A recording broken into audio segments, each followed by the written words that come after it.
let's stick with fascist ideology. In your book, you mention the writings of Jeffrey Schnapp and the unstable ideological core of fascism. Oh, yeah. So what is that unstable ideological core? So this idea by Jeffrey Schnapp, who is a fantastic writer, so anybody who is interested in this area of fascist culture more generally, he's very good on architecture but also art.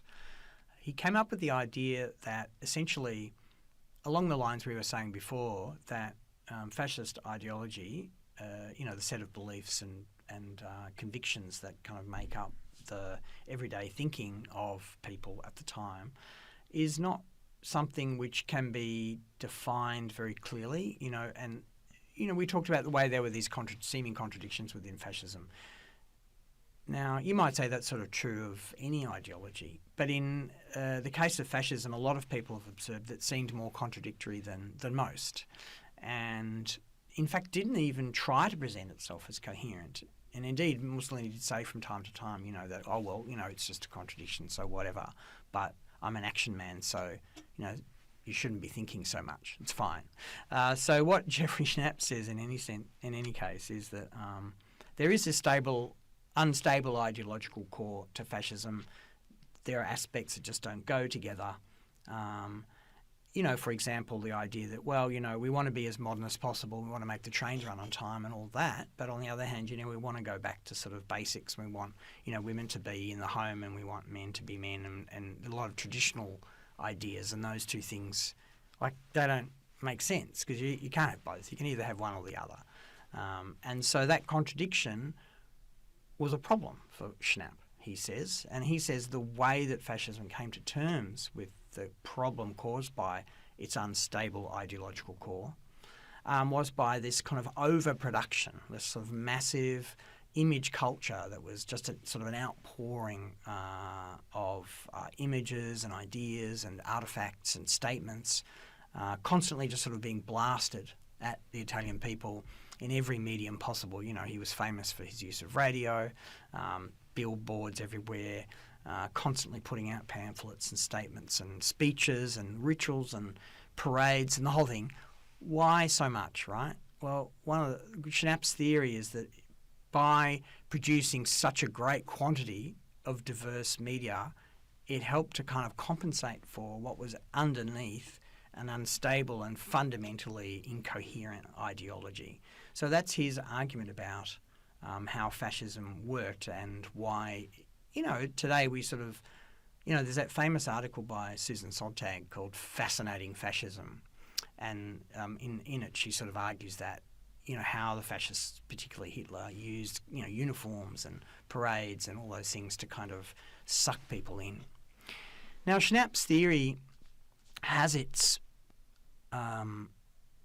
qualities, which I think are quite useful, but in recent times it's come under question a little bit as not really the whole story. So, there are other ways of talking about fascist culture which don't go along with Schnapp's idea, which we can talk about now or later if you want to. Yeah, that would be great. So what are some of those ideas?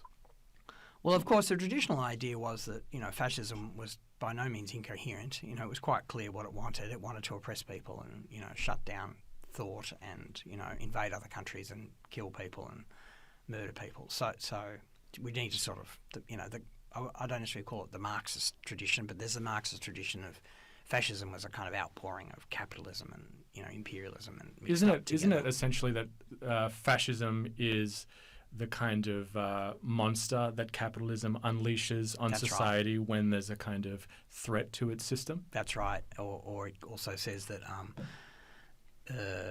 what capitalism does, because capitalism is defined by this kind of ever erupting sort of movement and revolution, innovation, and everything, that kind of upheaval. Society gets turned inside out every sort of 10 years, and so all that energy of technological innovation and change is supposed to be directed, towards making life better for people.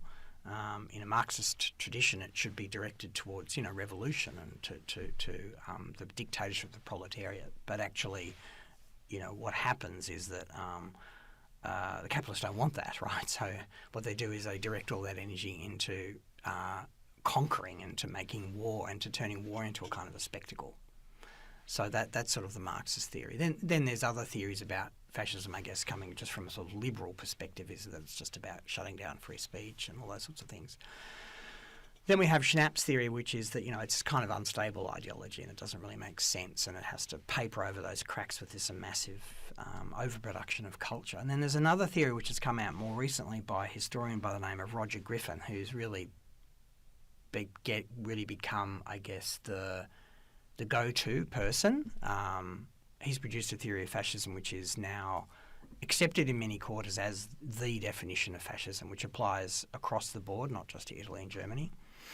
And I hesitate to use this word because it's kind of complicated, but it's palingenetic hyper-nationalism.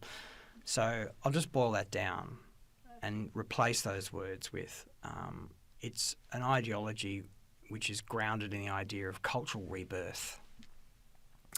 So what looks like contradiction, you may remember before I said, how can you have a country that wants to have like massive industrialisation and super fast trains and the best technology and use modern media and everything, at the same time as seeming to want to preserve kind of peasant culture and traditional values and like go back to the past and everybody can be a farmer and all that. How do those two things go together?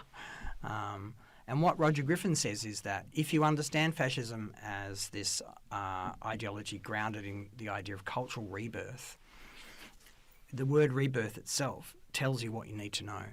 It's right? So it's like, again, it's this idea of what we once had, we want to have again. But when you rebirth, so you have birth again. So we're being born newly, as it were. That's why we have all this technology. But it's also, again, it's rebirth. So we're having the peasant culture, the medieval values, the traditional gender values and everything are going to come with it. And so it's quite a compelling theory of fascism. And once you accept this theory, which I accept for the most part, but I think there are aspects of fascist culture that don't fit the model, it becomes a lot easier to understand. If anybody ever tells you they want something to be great again, you need to the warning bells should go off. So it's a type of synthesis in a way. That's right. A synthesis between the present and the past. Exactly. And what is the function of the past then? To make it more palatable or comfortable for people if a country's undergoing change? Is that the idea? Yes, that is the idea. In a lot of fascist thinking, in Germany and Italy and elsewhere, is that there's always a myth underpinning it, is that we was robbed.